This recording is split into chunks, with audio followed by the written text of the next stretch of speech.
Viridian Revel, green and 1 generic enchantment. Whenever an artifact is put into an opponent's graveyard from the battlefield, you may draw a card. It more or less makes your Nature's Claims into cantrips. When you destroy one of your opponent's artifacts, you get to draw a card. However, the new big thing in Magic are treasures. I mean, I feel pretty certain you've heard about Dockside Extortionist, the treasure-making monster. Whenever an opponent's Dockside hits the battlefield, you're basically going to draw a card for each treasure they make, or, well, they have to sacrifice them, but they usually are sacrificing them eventually. But Dockside isn't the only thing. I mean, Wizards of the Coast are printing a lot of cards that are making treasures somehow. For example, Smothering Tide.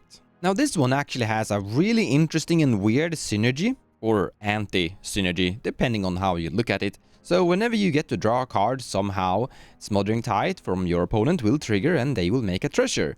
And whenever they sacrifice that treasure, you're going to trigger your Viridian Revel and draw a card, and that is going to trigger their Smothering Tide, and boom, you could in theory both together go infinite. The question is just who is benefiting most from this, because this is a synergy between two opponents.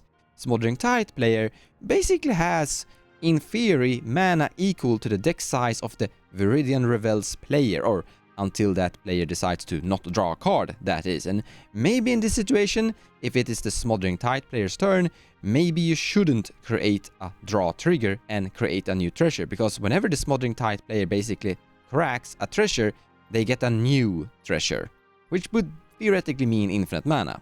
I think you get the picture. But let's move on. Wizards of the Coast have been printing a lot of more cards that are creating treasures.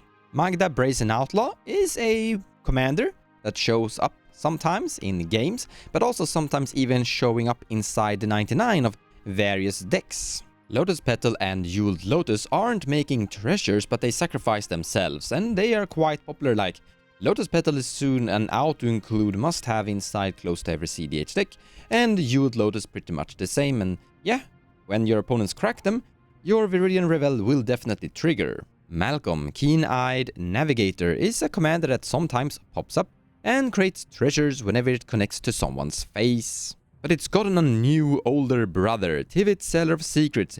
Really expensive, but it actually comes into play quite efficiently with a lot of really fast mana, rituals and such, by the way, artifacts that can be destroyed to create triggers for your Viridian Revel. But when this thing comes into play or connects to someone's face, you're going to create 5, or probably usually 2 treasures and 3 clues, and eventually those treasures and clues will be sacrificed, which will generate card draw for you. And we more or less get treasure generating cards in every set, more or less. Even the Lord of the Rings one, Lawful, Corrupted Sheriff. Whenever a player casts their second spell each turn, you lose a life and you create a treasure token. So at this point, I think you get the picture. So what's the verdict? Is it a rhystic study? Well, it kinda depends. So first and foremost, the rhystic study could come into play turn 1 with a mana crypt. Viridian Revel can't do that because it's double green. That is actually more of an annoying problem than you might think. But because of the color identity of green, you will pretty much always have it into play turn 2 with a mana dork. Now the reason why Rhystic Study is so amazing is because how proactive this format actually is. People are very active at casting their spells. And they usually don't really pay for the Rhystic Study triggers, or sometimes they do, depending on. But how consistent is this going to be? How often are you gonna have games where it doesn't actually generate a single trigger?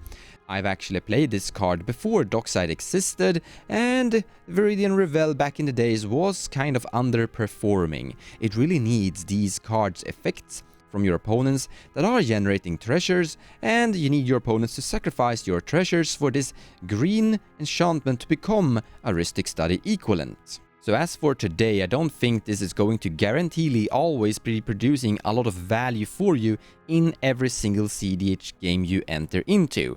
But the frequency of this being quite good is still kind of there. And we should also definitely mention that Wizards of the Coast are probably gonna print more cards that are generating treasures and sacrificing artifacts in some form of way.